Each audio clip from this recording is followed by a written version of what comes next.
Oh shit, is this live? Oh, cool. Well, no one's viewing, so that's okay. Hi, this is Chris. Welcome to 3d-palace.com, because titles are expensive. And I'm going to be doing some work on the Knight Mech. Now, this is like a live broadcast within a tutorial, because I thought you guys would kind of be interested in the whole creative flow of what's going on. And it'd be a nice, interesting kind of thing to show what tutorial I'm working on and its development process and stuff. Okay, so for anyone who can't remember exactly what it is I've been doing, oh look, hang on, YouTube's going on in the background.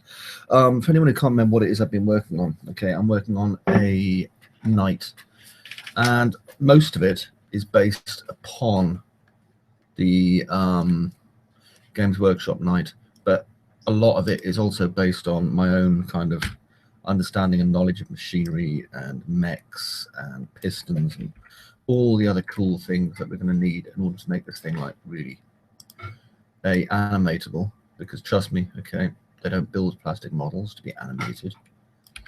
And at the same time, we're going to put basically a cubic shitload of detail into it. Anyway, I am digressing, or whatever it is people say. I just found my Hangout thingy bob. Now, I'm not expecting anyone really to come in and start chatting, but if they do, there's a open chat window.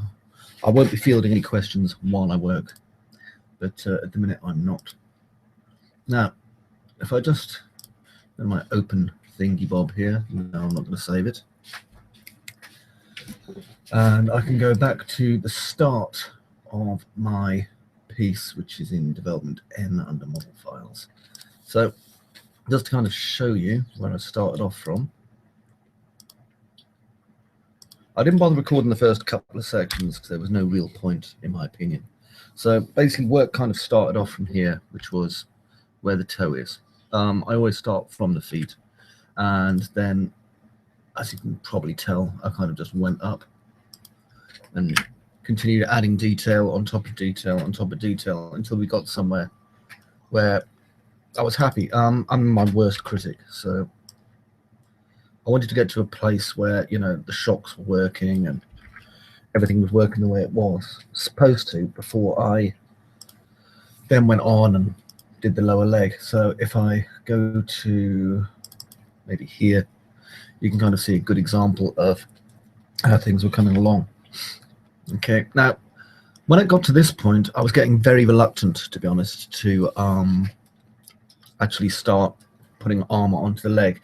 I was kind of a little bit worried that the armor was going to take away from it. And I spent a lot of time thinking about the armor and how it would work. I mean, the problem is, especially if you're doing something based on like a GW design or an heavy metal design or anything like that, is that you're going to basically have a model that was designed around the armor rather than a model that was designed around the machine, if you know what I mean. There are some really good model designers out there, and I've followed their work quite a lot.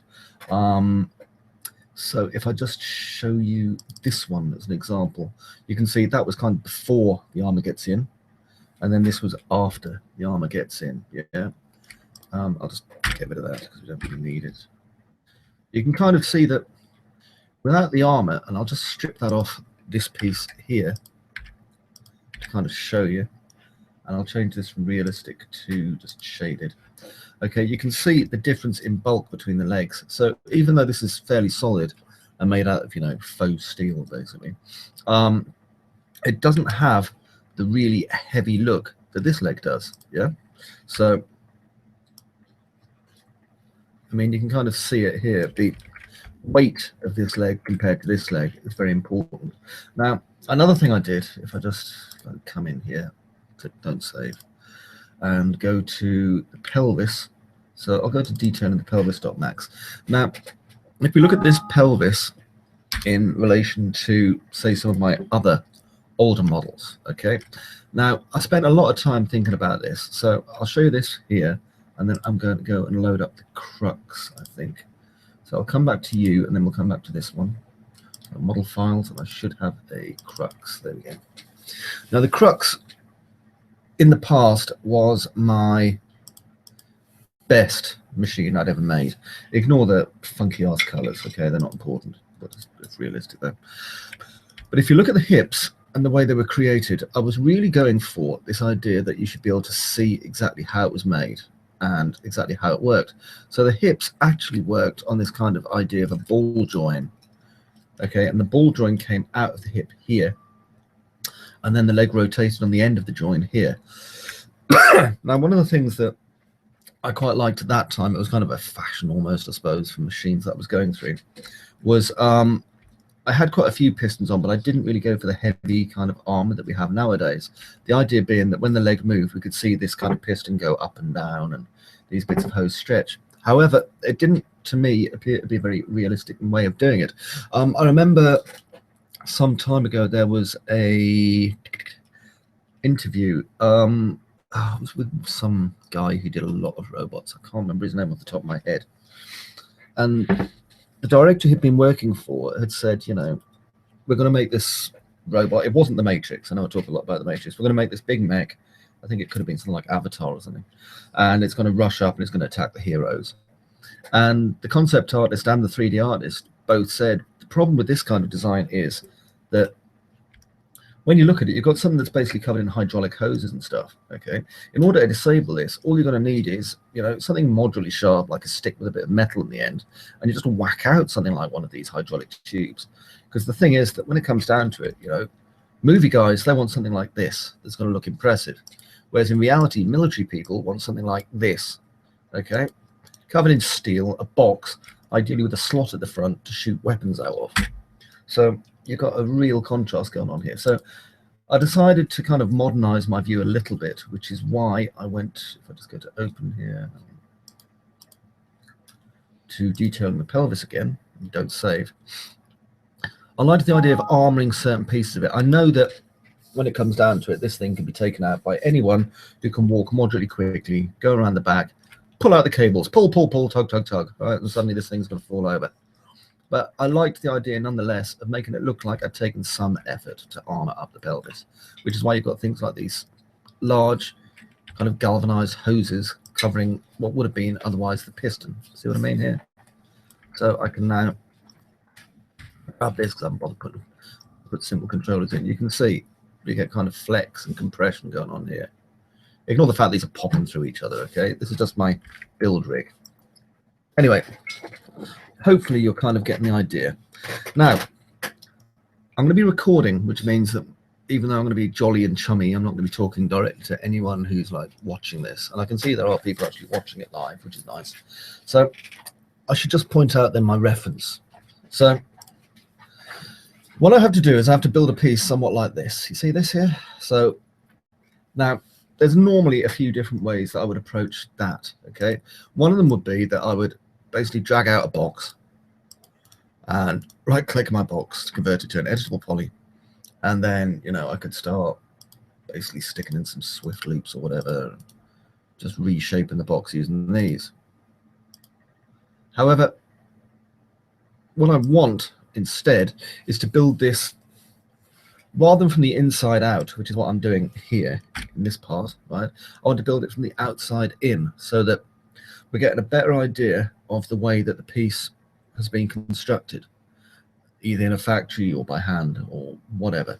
And then from that, I'm going to be able to basically add more details in parts that I need to that are seen. The thing about creating detail when you do it this way, because this is a non-moving piece, okay? The reason these pieces were created the way they are is because everything moves, okay? So if I grab the leg, shift it forward and backwards, you can see there's, I think, 180 moving parts in each leg. That's a lot of bits, right? This doesn't have any moving parts. When we're done, this is going to sit up here, round about there, okay?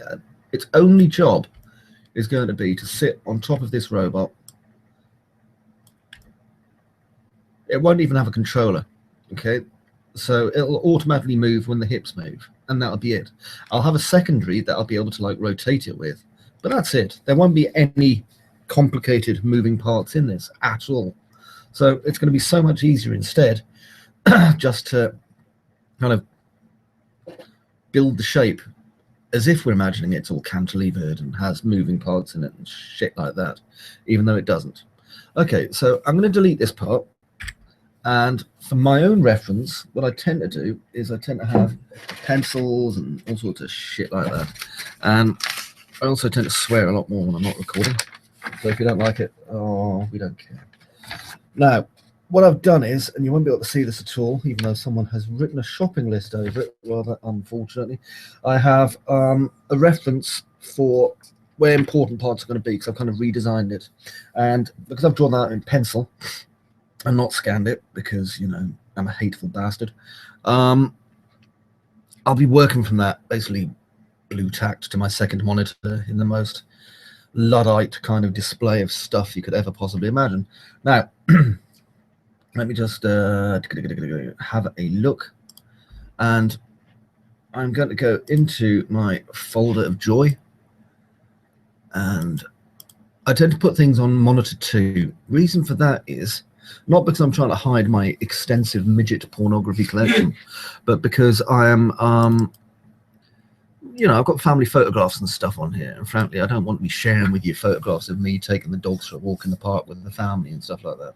So if you're wondering why I always reach it off to the other side, it's not because I'm hiding my wares collection of, like, you know, poser models or whatever. It's just because I need even just a modicum of privacy, okay?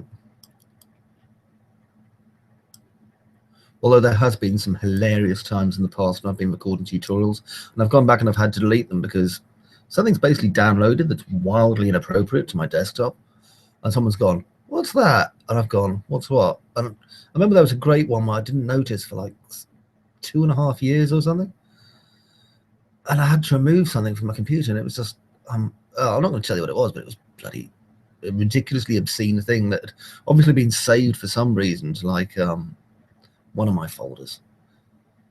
And it was in, like, my art folder. I think it was in my reference one. It must have been downloaded with a load of other stuff I did. And someone pointed out about a year and a half later. I was like, oh my God. Because what was particularly amusing was that the tutorial in question had actually been, I think, released with, like, 3D World magazine years and years and years ago. And they hadn't noticed. So that shows what QA control they've got there. Anyway, let's have a look. I need to check the scale. There we are. There's a nice image for scale. Okay, and I can see now, rather handily, that it's actually going to come to a height from the top of the leg to basically just under the knee in size. So I can create based on that. So that's going to help me a lot. Okay, so I'm going to close these down again. And, oh, hang on, there's something going on in the old Facebook. Let's have a look. Press that button there. Sorry, I just need to keep up because I posted obviously that I'm working on this, like, thing, and I'm broadcasting live what I'm doing, and in the vague hope that people will kind of, you know, break out of their torpor-induced laziness and click on something with their mouse that isn't hardcore bloomin' hentai or whatever. So this is me kind of standing around getting ready to record. Now, the program I use is good old Camtasia, and I used to use as well a program that I called Dr. Hook, and it was created for me by an old user called, oh god, Dr. Feelgood, I think it was. This was years and years ago. That was his nickname, Dr. Feelgood. I don't think it was actually called Dr. Feelgood, because that would have been flipping awesome. And anyway, what he did was he gave me this key tool that, like, you can see on a lot of my older tutorials, like Ultimax and ATMT and all that kind of stuff. But sadly, he went off and disappeared. And even though there are tools that will log your keys and show them to people, a lot of them are considered massive security risks. And most of the time, to be honest, it's not like I'm doing anything in Macs that people won't know the keys for, because I don't use hotkeys. Simply because would you believe I don't use hotkeys because I'm lazy? I'm too lazy to actually bother remembering what the hotkeys are. So I tend to do things kind of the long way, and then I'll fib and tell them that it's so that I can show them how to do it the long way. It's not. I just can't remember the hotkeys most of the time. And the thing is, like, if you're dicking around when you're recording a tutorial going, and use hotkey, then you press the wrong one, your model deletes or closes, or, you know, you just create a load of spheres for no apparent reason, or a massive war penis, I don't know. You'll end up looking like a dick. So it's a lot easier to say, let's do this the long way, and then the users can work out the bloody hotkeys for themselves, because we all map them differently anyway. I know for a fact that all you pro artists out there have about 1 million different key set combinations, so don't lie to me. Anyway, getting started right now. I can't guarantee this is going to work in the slightest, so don't get your hopes up. But what I'm going to do is I'm going to mash record. It'll give me a countdown on the screen, which you'll probably see, and then after the countdown on the screen, it will basically start recording. When I start recording, I'll change my attitude somewhat, although to be honest, this flippancy and annoying Britishness and bad dentistry comes with the tutorial. So I'm just gonna new one. You want a new one? Yep, top. Hang on, let me finish it. Wait.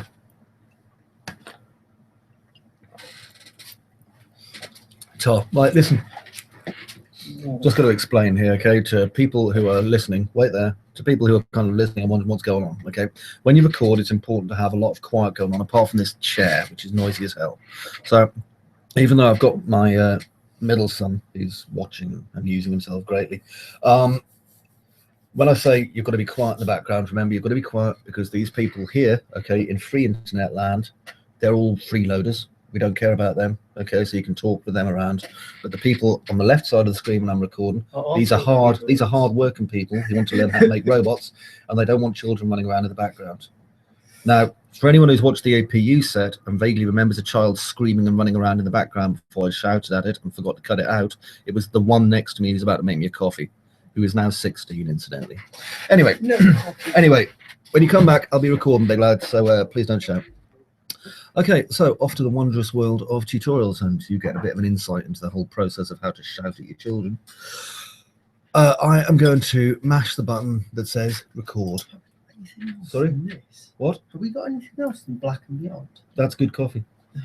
That's because you mixed the nefts. Well, there's only a little bit of the other one. Oh, yeah, I did, didn't I? Yeah, I did.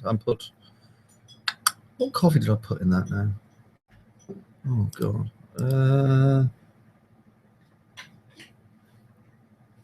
Hang on a second, I just need to check something. What coffee did I put in that? Oh, it was a Zara.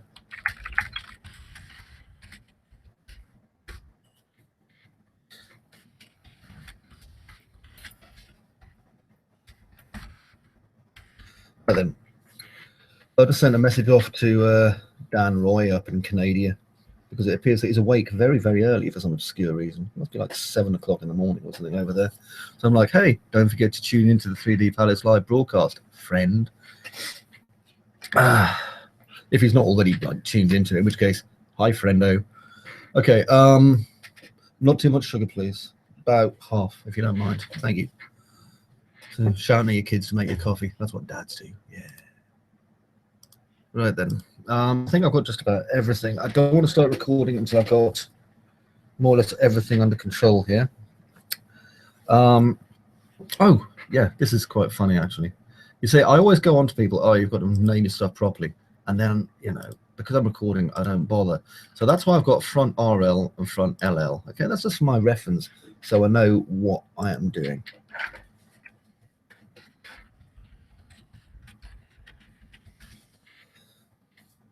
Right then, I'm going to get back to what I'm doing.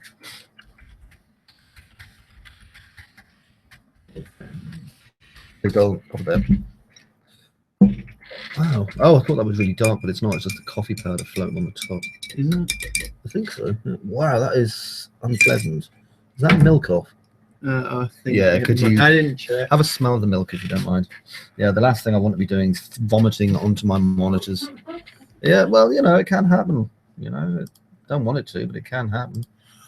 Okay. Oh no, our viewer's gone. Come back, viewer. He must have been appalled by the talk of coffee.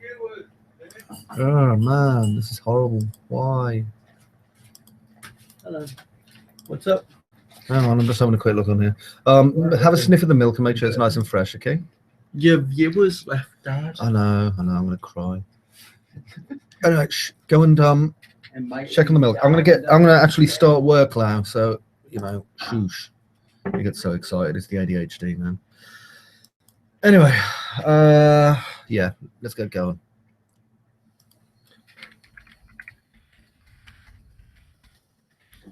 Okay, so I'm going to hit this button. Once I hit this button, I'm recording. Okay, you'll notice the level of professionalism changes just like that, bitches. Here we go.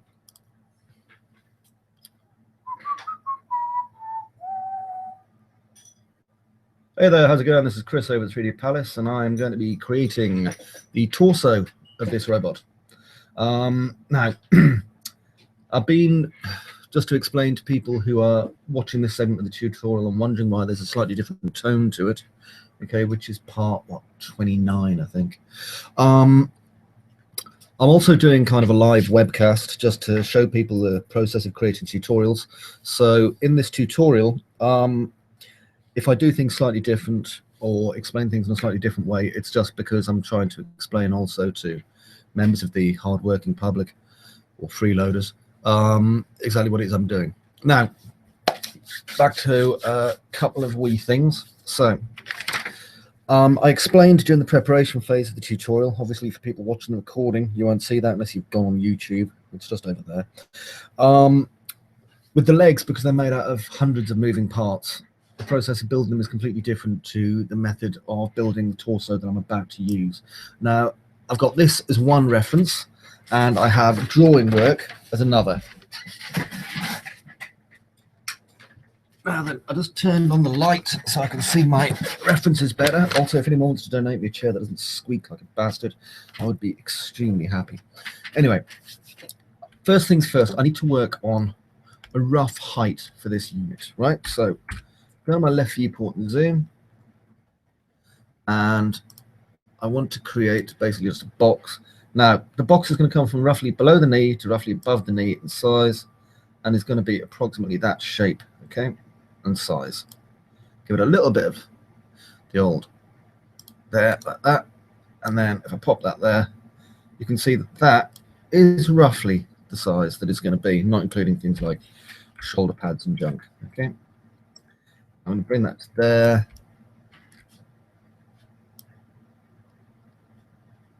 Put it roughly in the middle, okay, because this is going to be my reference. I want it to be in the right place. Ignore the fact that the pivots are quite obviously not in the right place.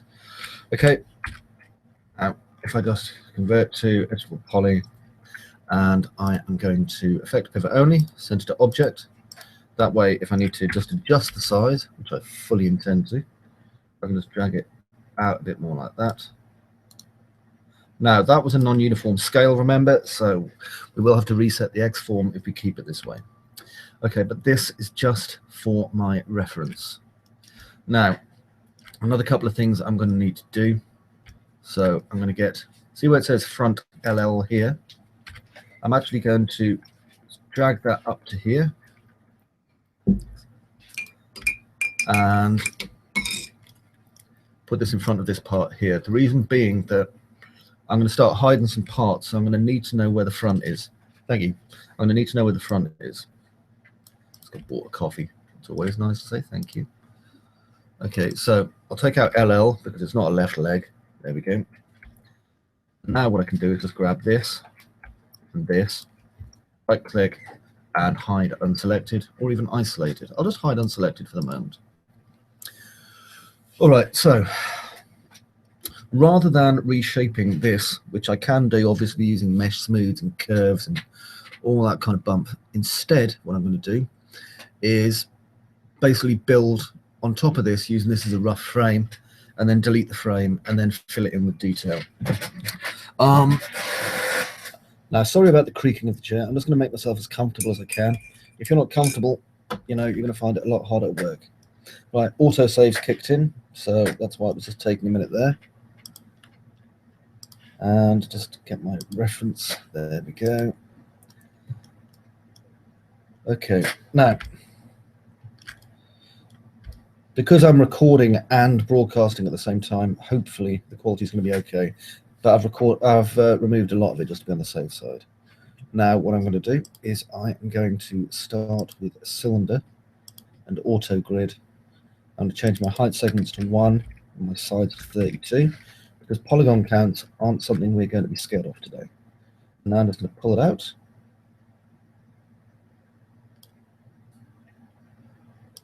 Like that, and that will just give me this shape here. convert to editable poly, and I'm just going to start messing around from this shape because I need a basic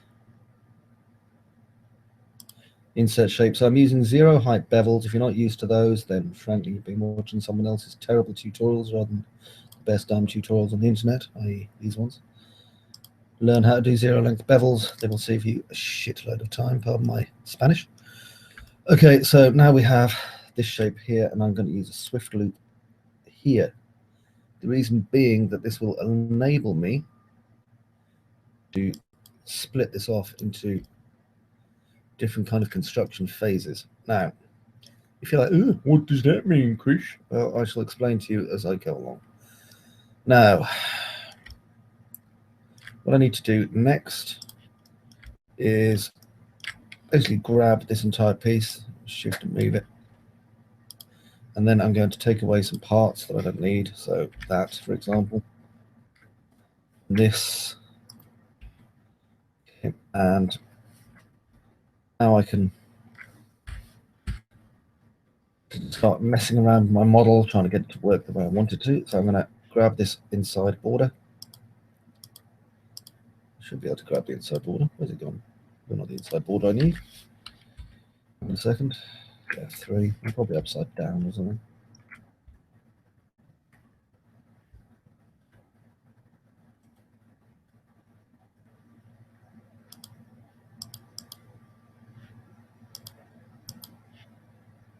So I need that. If for some reason it's not selecting, let me just see if there's anything behind it. There. Go to my top view and zoom. Hit F3 so I can see what I'm doing and just bring it along to here. What I want to do is get to the point where this line that I can't see very well because it damaged my eyeball the other week, and the one there are basically overlapping slightly. Now, once those are overlapped, what I can do is go back to here, press Control A and just bridge. And what it should do, God willing, is bridge those parts to make this, which is what I needed. Now, what I'm going to do next, rather than just, scale it all willy-nilly style, go to my left viewport, I'm going to scale everything. And just make sure that that part comes out a bit further than that. Then I'm going to grab here and ring it. And that will enable me to fatten this part up a little bit. Probably easier if I control select my polygon first.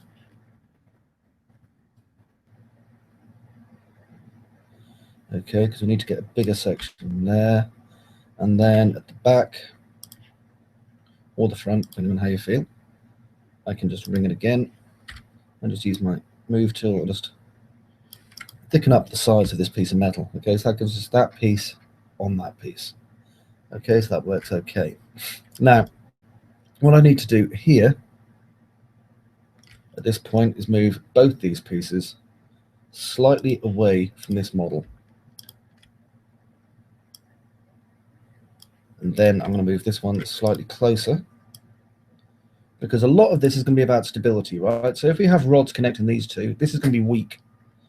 This is going to be strong because they're nearer to each other. Okay, so if you don't quite understand what I mean by that, don't worry, it'll come to you. Okay, now, the top of this, which is represented by those two pieces there. Now remember, I divided this to 32, which means it's basically double that of a 16 segment cylinder. So you've got to take that into account while you do this. I am going to take these parts here and here and just extrude them just lightly. Okay, to about there. And then what I can do is take this piece and this piece, bring them down just a little bit and flatten them. See that? I'm using the scale and just flattening this edge. I can do it again with this edge if I just double click it. And then for the two polygons that make up the top, I'm going to flatten those as well. Okay. The reason we do that now is because it's going to make it so much easier for our modeling flow doing it that way. Okay, now what I'm going to do is I'm going to inset it just a little bit.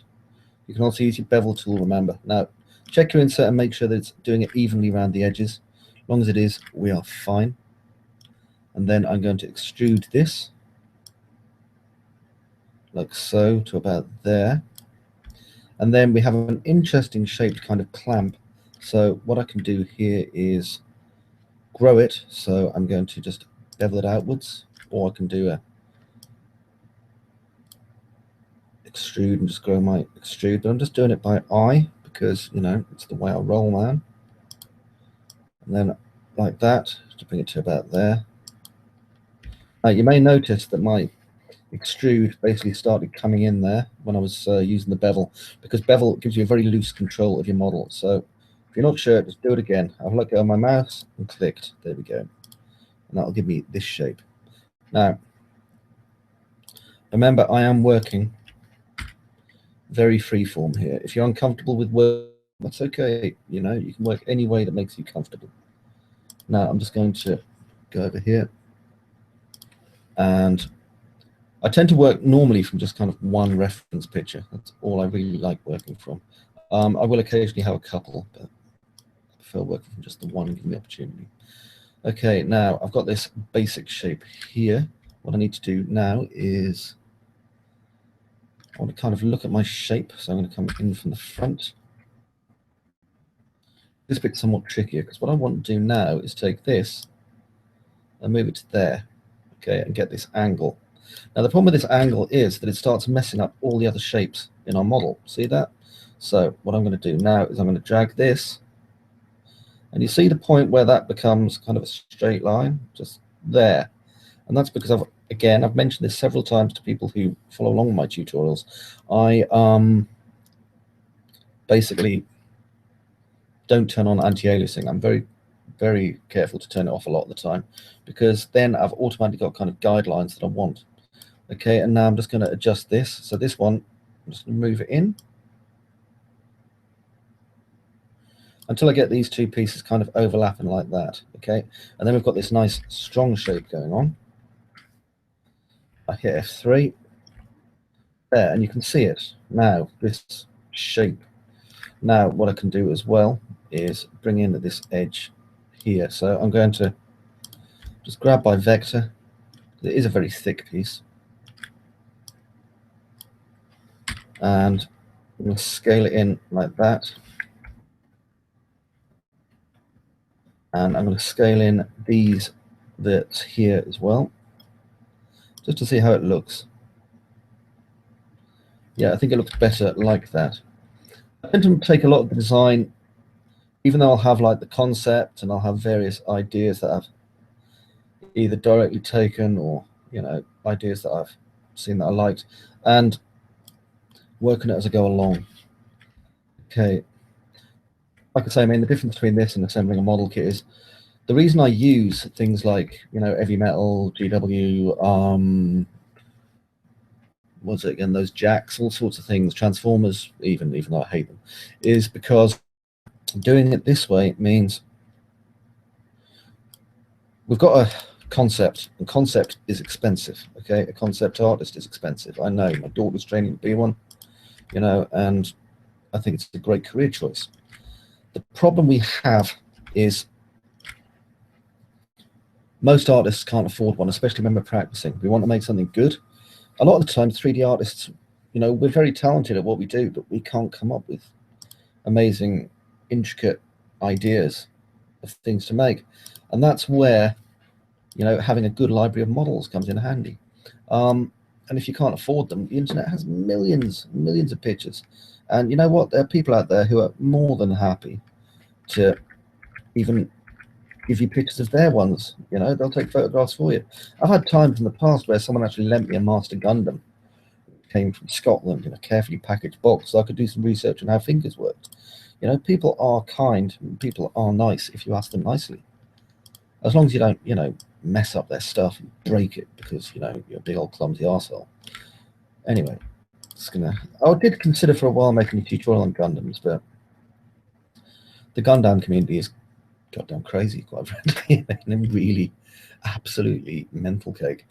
And it's very easy to get something wrong and then they'd have been like all sad, so I didn't. Okay, so we've got this piece. This is a basic piece that we just started on, and I'm going to create a secondary piece that comes out of this from here. Okay, now what I can do with these is I'll be able to then clone or copy these around my model and create loads of them. So it's going to be great for me anyway. So what I'm going to do is I'm going to detach these two as a clone.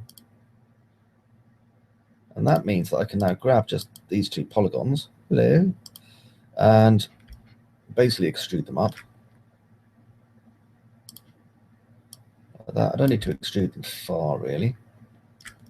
And what I'm going to do now is basically mess around with the shape. So if I take this and this, bring them across.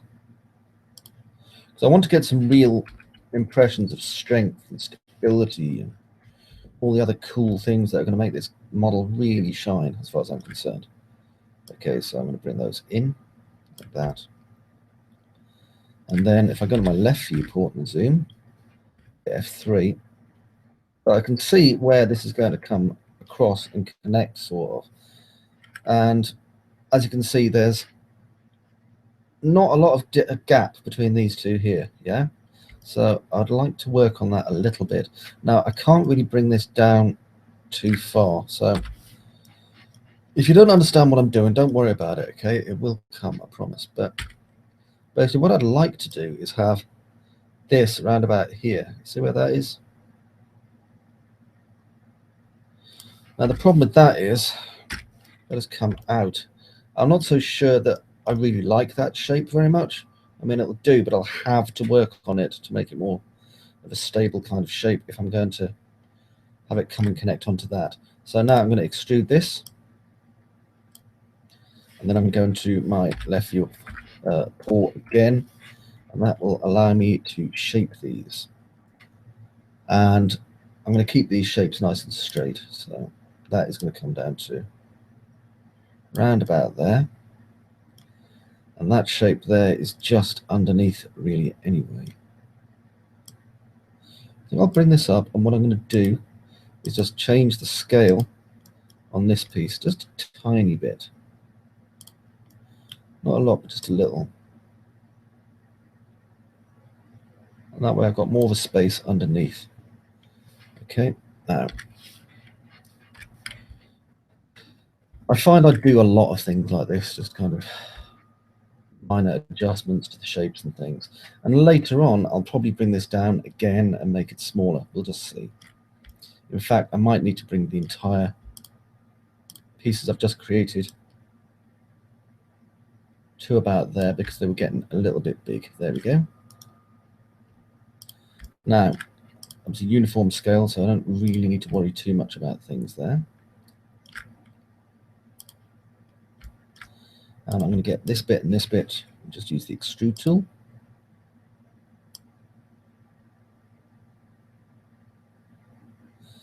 And that will go into there like that. And now I can just do the adjusting until it completely overlaps this part in the way that I want it to at the top and at the bottom. See, like so. Now, what I can do is get this, bring it to about there, and then this, and bring it to about there. Okay, so now we get this shape, which is obviously a nice tough looking shape. And I'm going to curve these parts. So I'll just use a chamfer on those. And what I'm doing is I'm kind of trying to keep this area here, this area here sort of even. Doesn't have to be exact, sort of even, and then I can just put these in. Like that. So now we get that curve shape there. See? Now at the front, I just want to check the front of this piece. Let autosave do its thing first, obviously. And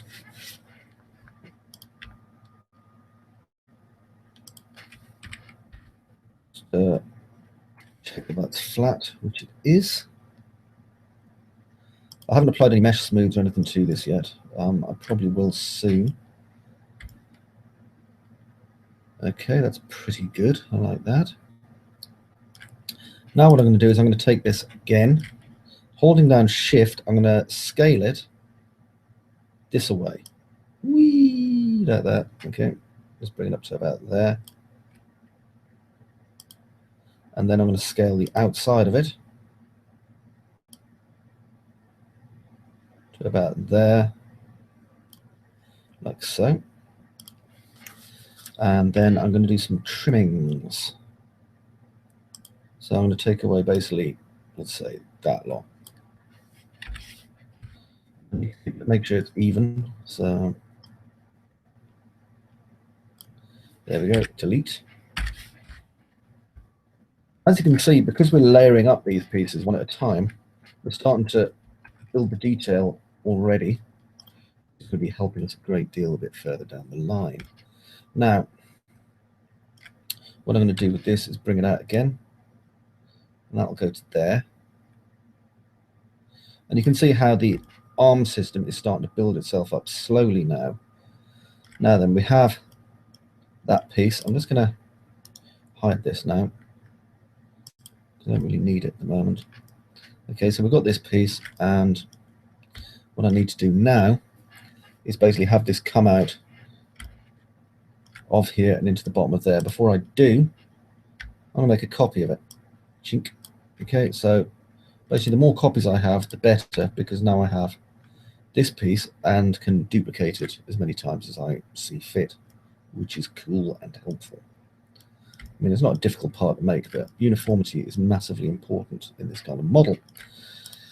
Now I get this, and what I'm going to do here is extrude it. And I'm going to get my front viewport here because I want to extrude it until it's on a level with this one.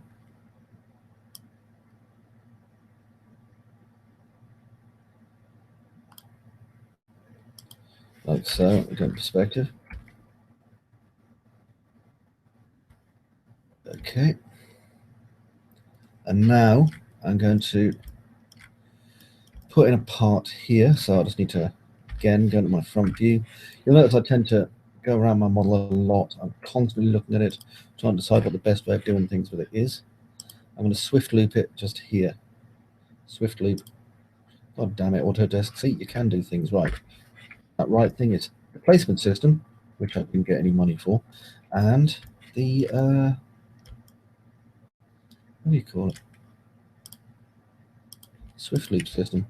Apart from that, I couldn't give a damn about any updates that Autodesk's done in the recent past in the slightest. Just thought I'd put that out there. Okay, so extrude, and I'm going to extrude it basically until we get an intersection happens more or less there. Okay, like that. And then I'm going to drop into my left viewport and zoom on it. And carefully move these into the right place.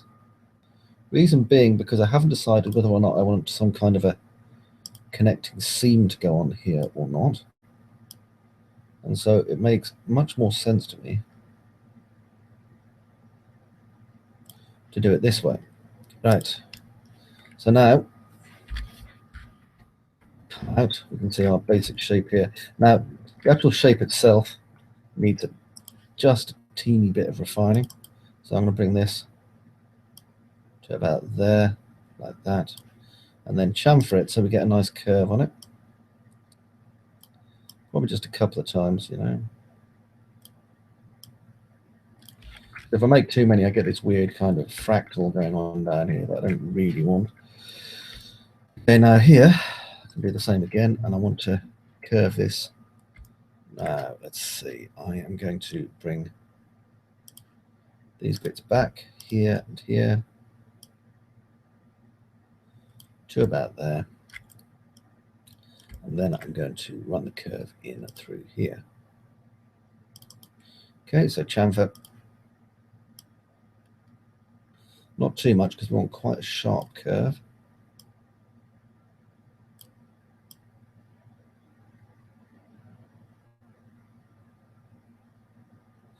There. That works for me. So now we have that shape there.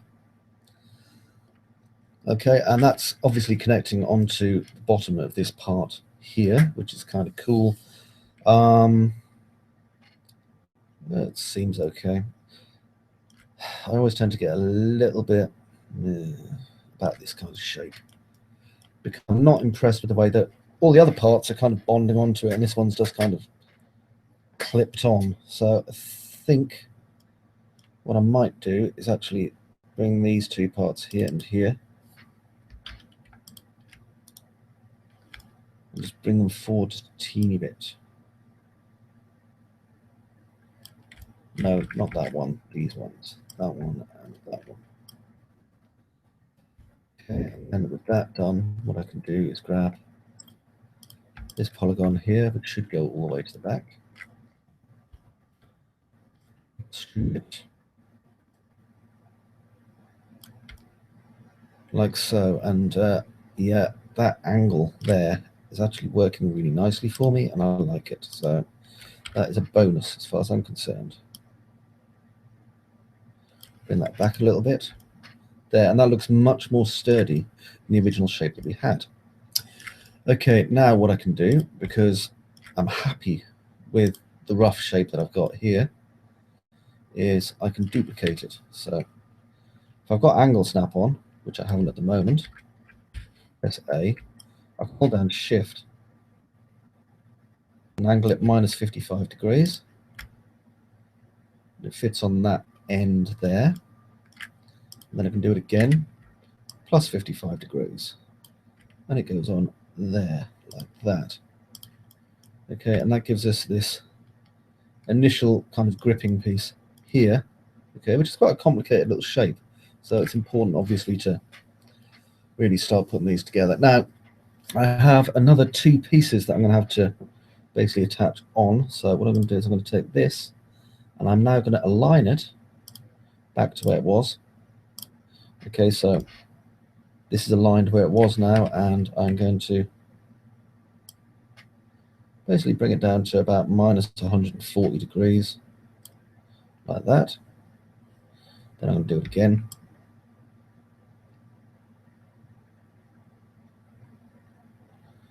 About there.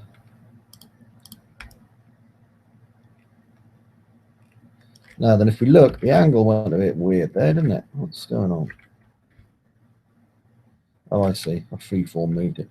Okay, so I'm going to move this back to where it was, just on this one, silly on me, and then clone it down to 140. There we are. And now it's in the right place again. If hit F4, you can see that am I unrealistic? Yeah. That our piece is kind of starting to come together detail-wise, so that is good.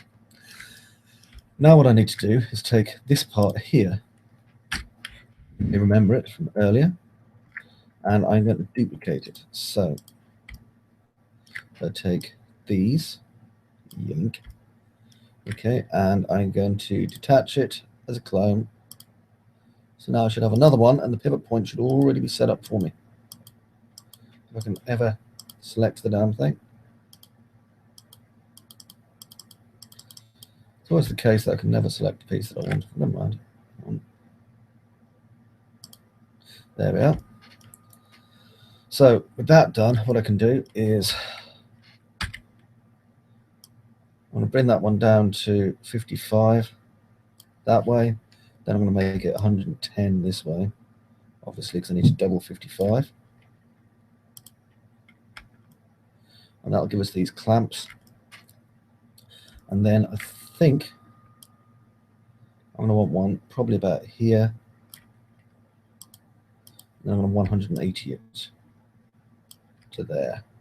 Okay, and that gives us these pieces. Okay, which is giving us a lot more stability for when it actually attaches onto the piece at the back. Now, because I'm doing it this way, I also need to create a small gap. So I'm going to extrude this back a little bit. Now, what I'll do is I'll extrude it a lot for the moment, and grab it and go to my front viewport and zoom. Now, if I just get my move tool and just line it up with those there. Maybe a little bit more because it's not quite right. You can see it's overlapping. Okay, so I just need to do that. Okay, and back out, drop it a perspective and zoom. And now our complex arm mechanism is starting to come together, which is good. So what I need to do over here is I need to start getting some pieces ready for it to connect to down on this part. So don't worry if you don't kind of understand exactly what the hell mad old Chris is talking about here. I'm just going to let auto save do its thing. Have a sip of coffee. It's been 30 minutes since this was made. Oh, and it's a nice one too. Well done, the lad. Not be locking you in the cellar tonight. Right then, so I start with something like this piece, and obviously you'll notice that this piece is just that. Okay, it's just this shape. I can get a lot of leg room out of this piece. So what I'm going to do here is I'm going to take that and that and kill it, and this one. Okay, so that gives me that shape there. Next, I can move this down into a position where I'm going to need it, which will be roughly about there-ish. And I've got my top viewport and line it up with this, just there. And then go to perspective and zoom. You see, we're assembling this as if it's a kind of a machine, which is important. We want this to look good when we're done. We really do. Okay, now I'm going to bring this down a bit. And probably to about there. Like so. And then what I can do is I can start connecting these pieces together. So before I do that, let me just elongate this part here. I'll just do a Control A and cap. And then extrude.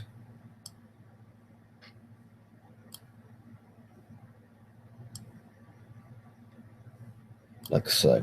Okay, so we have this shape, right? Now, this one is somewhat more interesting shape because I have to come to it from here. So I think what I'm going to do is build off this. Again, remember what I said, I always tend to come up with kind of free-form ways of doing things. It's just the way I work. So I'm just trying to think of the best way of connecting these two together as a kind of a mental exercise as much as anything. And I can think of a few, and I want to try one. So if this doesn't work, I'm too far into the tutorial now to pretend I never did it and, you know, do something else. So if this doesn't work, tough for me, eh? So I'm just going to use my select tool rather than my select to move. And what I like about, you know, doing 3D is sometimes you do this where you take a couple of little risks, and it's quite good fun. Now I'm going to insert this. Not too much about that much. And I could probably put a swift loop in about there. Reason being I want to deselect those. Okay, and now if I extrude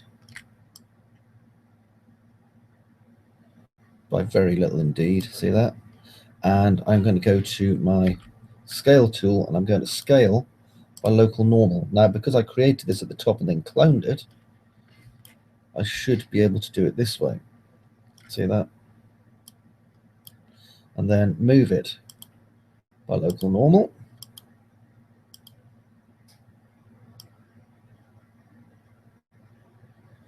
Which gives me that shape, which I like. Now, ignore the fact that we have this bit here going on, okay? That's not important because we're going to overlap that in just a moment. So what I'm going to do next is take this off local. Otherwise, I will forget and I will do some horrible things to my model later on. Now, in here, what I need to do is, well, I've got a couple of choices. I can either build a box on it, or I can build geometry directly from my polygons already. So if I've got auto grid, what I could do is just basically start drawing out a model from there. But Problem with this is it's not actually going to really align to this, yeah? So another option I can do is, if I just go into here, and I'm going to take this, and this, and this, and this, and I'm going to clone them. So detach as a clone. Now I'm going to find them. There we are. And what I can do is hit F3 and go into vert mode. Now I want to isolate this for a moment, so isolate selection. Hit F3 so I can see what I'm doing. And I can target world. And now I have a piece that is aligned the way that I want it, and it does not have too many verts. And that's important for a little bit later on. So I'm going to end isolate and hide the parts that are supposed to be hidden, you silly thing. Right, and you go on, go away. Pretty sure I'm making this back to front already, so it doesn't really matter that I've written the word front out there at all, does it? Okay, and look in here, right, I just created that extra polygon. There it is. So now what I can do is I can extrude it. So I'll do a bevel first. And the bevel will just let me bring it in just a little bit if I want to. So I'll just give it a 0 height. Bring it in. Then out like that. Okay, so now we have these parts which are going to be able to obviously come down to these. So if I go to my piece here, and I think what I'm going to do is just move it a moment. Actually, no, sod it, I'll leave it as it is. It's always complicated when you're building these kind of pieces, so bear with. Actually, yeah, I am. I'm going to bring it up to the top here. So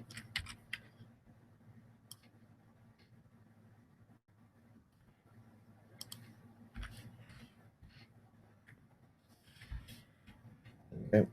And then I'm going to make sure it's straight on the bottom like that. I'm going to come to my left viewport and zoom. Right front viewport and zoom. And this will allow me to take these parts and basically get them to come onto that piece there, which is what I need. So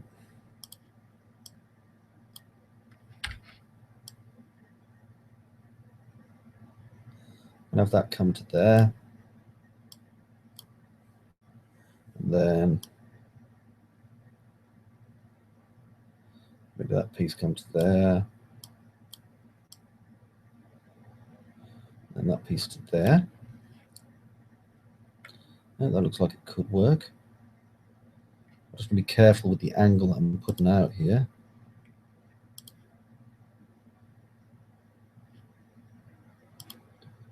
And then increase the angle here. So I'll be able to use things like FFDs and stuff if I need to as well, which will help.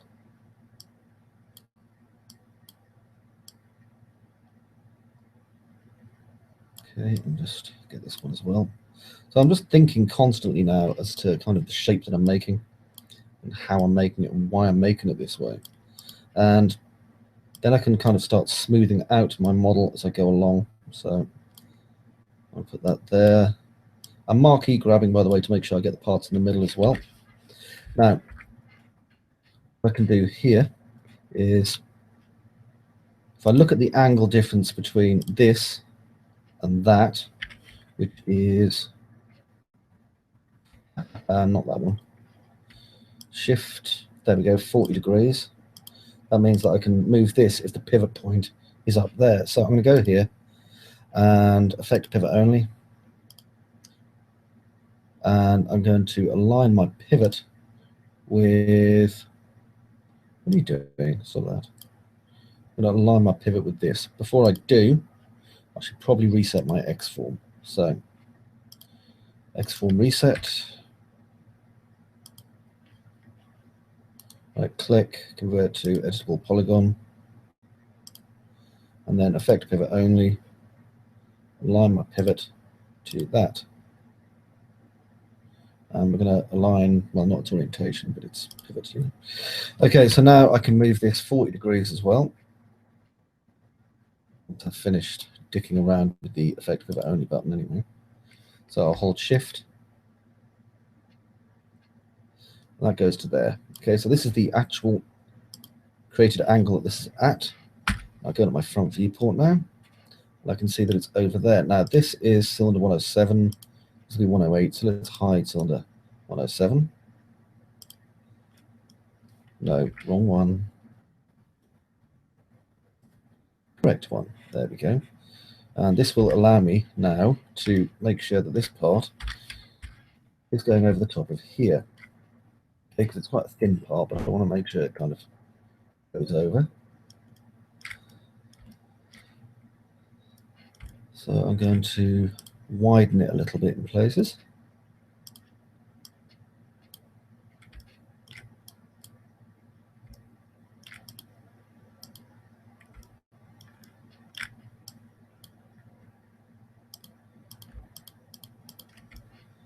There we go, let's go around it.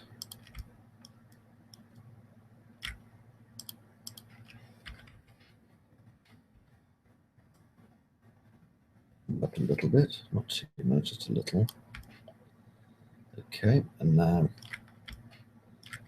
extrude it straight down. And all the while I'm doing this, I'm constantly thinking of the shape that I'm making and, you know, the best way to kind of make the shape work. There we go, that goes into there. Now I'm going to just give it a bit of a shape around the outside a bit. So if I just get this and just do a ring select, for example, control select by polygon, and then I can just extrude it all, just a little bit, not a lot.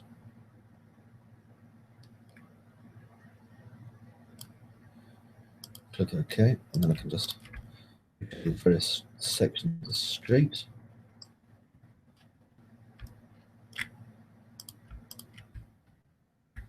And you can't do them all at the same time, or your model will get very badly messed up. Okay, and that seems to be connecting our counter there. I'm not going to make it all kind of a weird janky shape because I think that'll spoil it.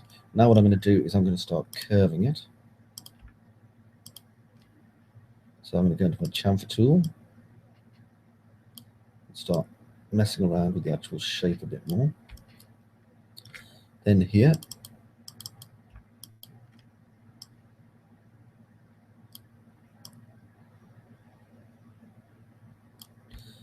and then here.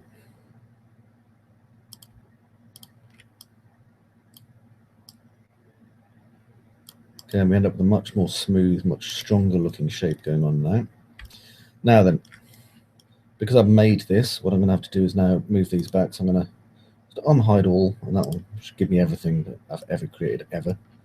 And then I'll hide everything I've ever created ever, except for a few bits. I'm not bothering to use layers because frankly I don't even... I always set off with the best of intentions, you know how it is, but I just never do. I keep meaning to. It's like, oh, I'll definitely name everything properly this time. It's like, I've got a friend of mine's like really best artists that I've ever met, especially when it comes to organic stuff. And he's the same as me, I've noticed. It's like, I look at his stuff and it's all object 1 to object 99,999 or something.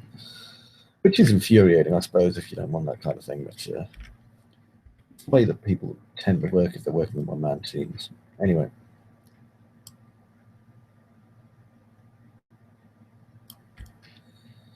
That should plug into there. And then I get rid of that. And you can see that it comes out of there now and kind of slots into it and slots onto that. Yeah, good. I'm glad we are all in agreement with how that should work. Now, what I'm going to do is attach these two together. Wow. Okay, and with these two attached together, what I can now do is shift and move it into that one. Okay, now remember, I didn't really build that one the same way as this, so I'll probably have to copy this as well. There we go. Object 21. See, this is exactly what I was talking about, isn't it? Okay, and if I just look at the shapes of these in the it's left viewport, isn't it? And I can just start kind of shaping these a bit.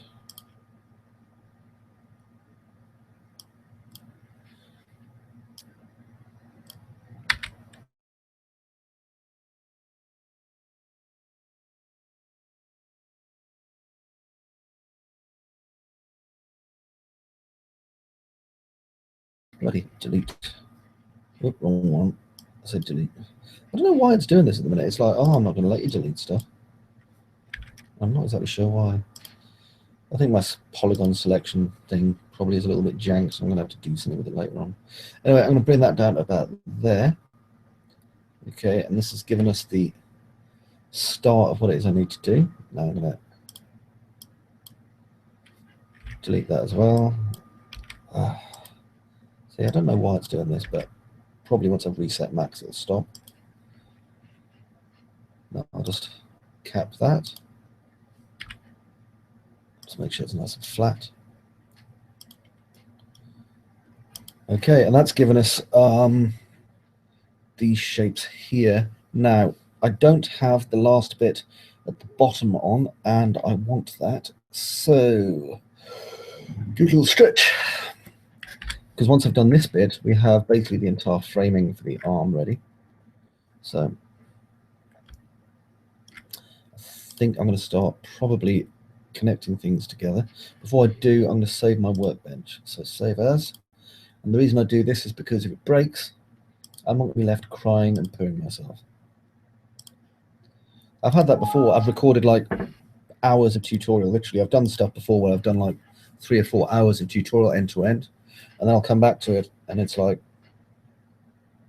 crashed and save didn't work and all the backups are corrupt and oh, it's horrible. It really is. I remember that happened years ago with a tutorial I did based on Sid the Sloth, which never got released. And then it happened again on a tutorial based on what was it again? An ATST walker, that was it. Because I'd always thought, well, maybe I'll make one. And so I finally got around to making one. I had a great time, and it was like really detailed. It was one of my earlier pieces, but it came out really nicely. And then it was like, oh, ruined size. There we go. So there, that's this piece all attached together. Such a beautiful kind of metallic yet organic shape. I do love a nice design. Okay, so with that there, I now have to create a piece down here. This will be somewhat more fun and complex. Let me just convert to a bit poly. I just want to see if my select tool's working on this one. Yeah, that one is fine. Okay. So just delete that piece. Actually, no, sod it. I'm going to use it. I've made it. I may as well use it. So I'm just going to drag it over to here and then drag it out. Just until it kind of interacts with the box that I'm building it into. I like how you can kind of see how things overlap now in Max. I think it's kind of funky. Okay, and we're kind of just working on very basic shapes still at the moment. So I'm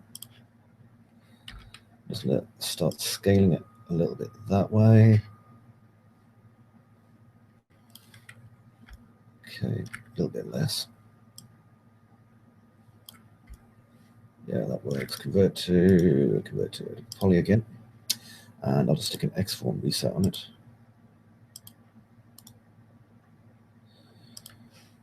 Okay, now let's have a look. I am going to use Swift Loop on this. I'm going to want to use one there. Then I'm going to use one there. Then I'm going to use one there. Yeah, that should do it. Maybe another one inside it. There, there, for later on. Okay, so that's some random edges created, you probably think, but it isn't random. That's the point. I always tend to think ahead. So that's our sloped bottom going on there. Sloped bottom. Wow, it's great being childish.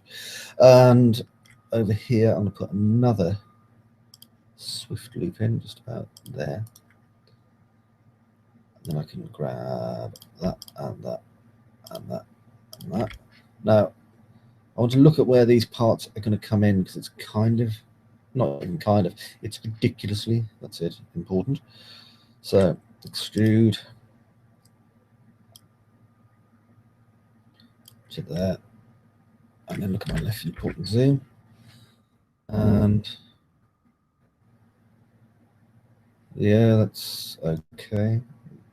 So what I need to do now, and I'm in orthographic, haha, look at me, Mom, I'm professional. Why do I do this to myself? I'm going to extrude these again.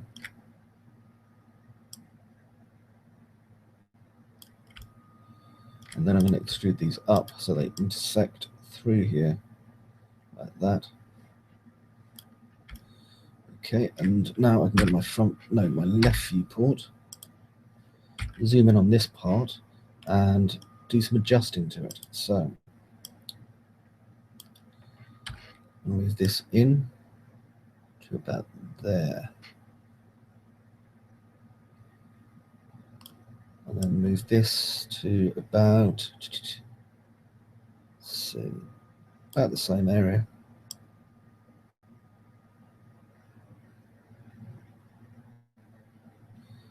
Okay, just to make these even as possible. Now I'm going to grab this and broaden it to about there.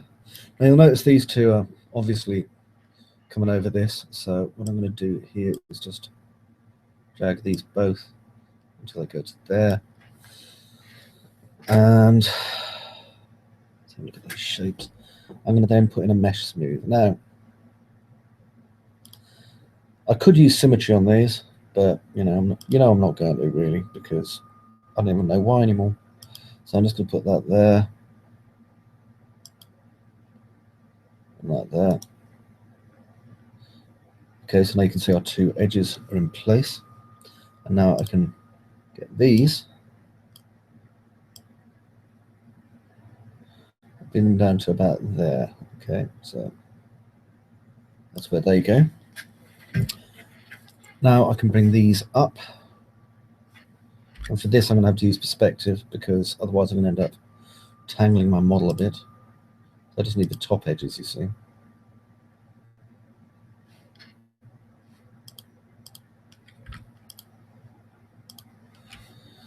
Okay, and back into here again.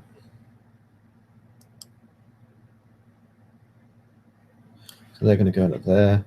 Now these and these will come down to about there in perspective. And as you can see, we've got these parts which are not a good shape yet. So I'm going to just quickly isolate my selection.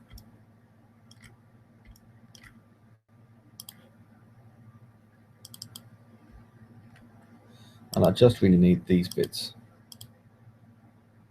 Get that one as well, though. What the hell?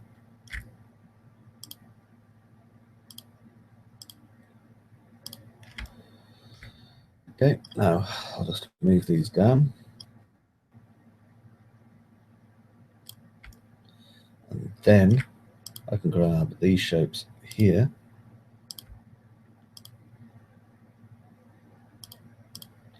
And bring them up. Like so. So they come off the bottom. And, oops, what I'm going to do as well is go around and get these. Because I think it'll look better if I take just a little bit more time on them.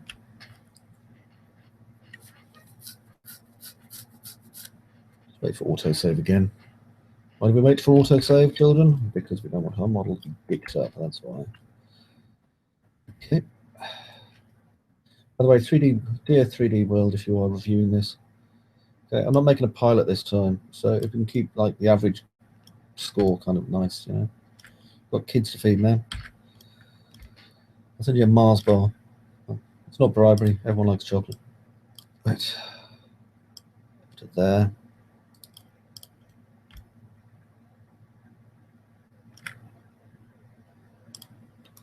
Okay, and isolate. We're back here again. Now let's look at the shape. Nice, because it's not overlapping as much, certainly. I might bring that in a bit more.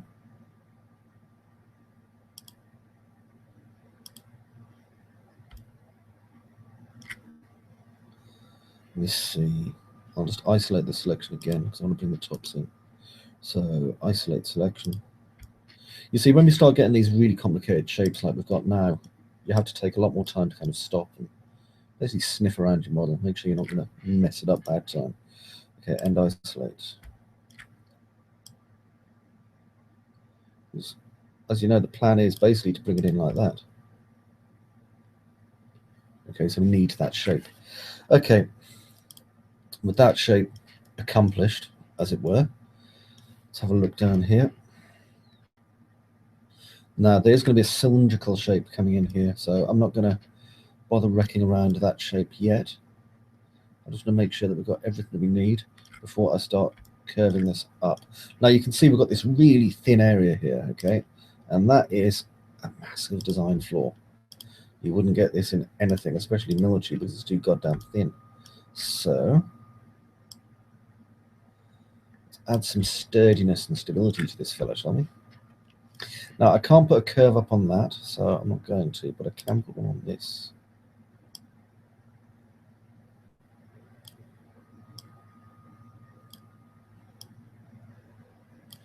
There we go. And now we've got this lovely curved shape going on here. All right, so I am 57 minutes in to this set now. Well, this part of this set, okay?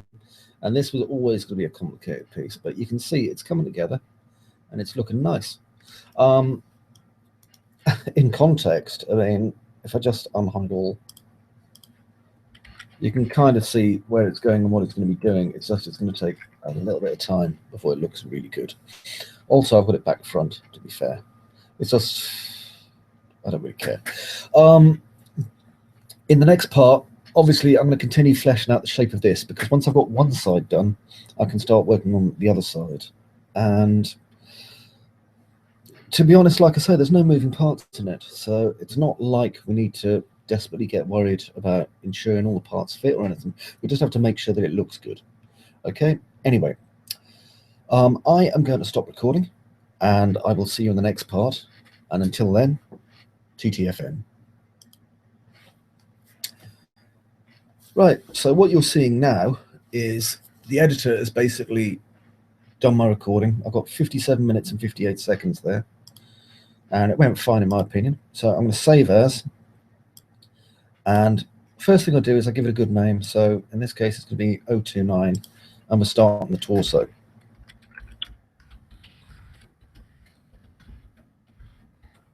It's really starting the torso structure.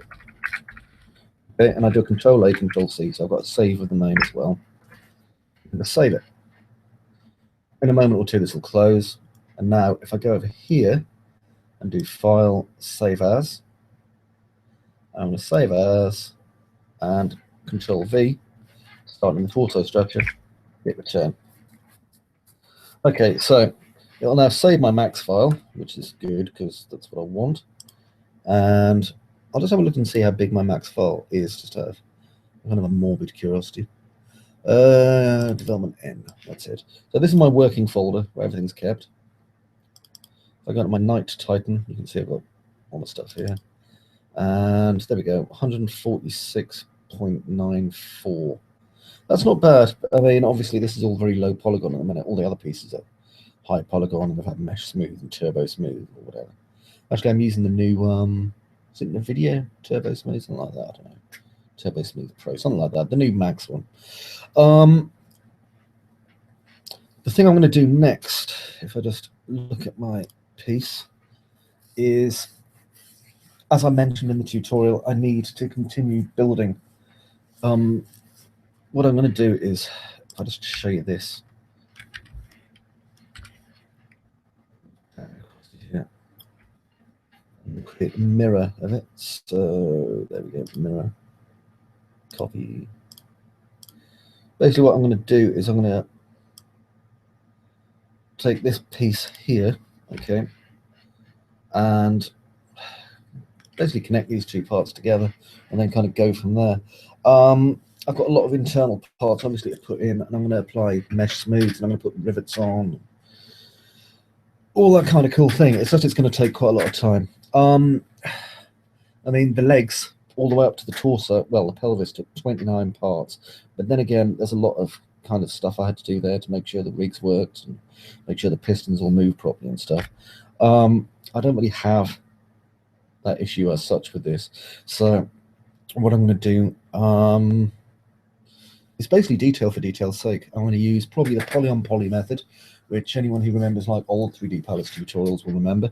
I'll probably use the poly method is the method that ILM uses a lot of the time for making spaceships and stuff, poly, which is why you tend to get these kind of sandwiched spaceships like the Star Destroyers, which look really, really good.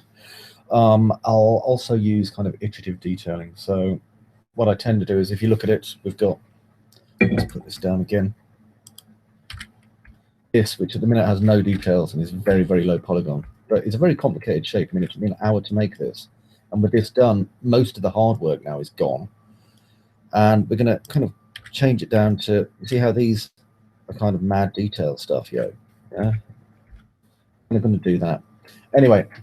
I am going to quickly pop into my 3d-palace live thingy bob that I'm doing here and say hello to, oh, you're pissed off. There were 3 viewers and then one of them's gone. Oh, he's back. Hello, welcome back. Come back, viewer. We missed you. I'll sing you a song. Hello. I might do another live recording in a week or so when we've made some more progress. I mean, I'm not going to broadcast everything I do to make this goddamn thing. Oh, 2 have dicked off, you bastards. I'm not going to detail everything I do to make this because it's kind of pointless. I need to make coin, and so I'm going to sell it as a tutorial and giving it all away. You know, people say thanks for half an hour. Well, not even that. They just click like or say, wow, thanks, you are the best, and then I never see it again. This is a commercial set. It's going to be the tits. You know, it's going to be probably my best mechanical piece I've ever done, and I'm really looking forward to getting it finished. Anyway, dear beloved viewers of this, or people who came in late and are watching it on YouTube like months down the line, or, you know, the ants that took over the world in 2022, take it easy, and don't forget, if you've got a child, get them to learn how to make coffee, because it's an important skill. And see you later.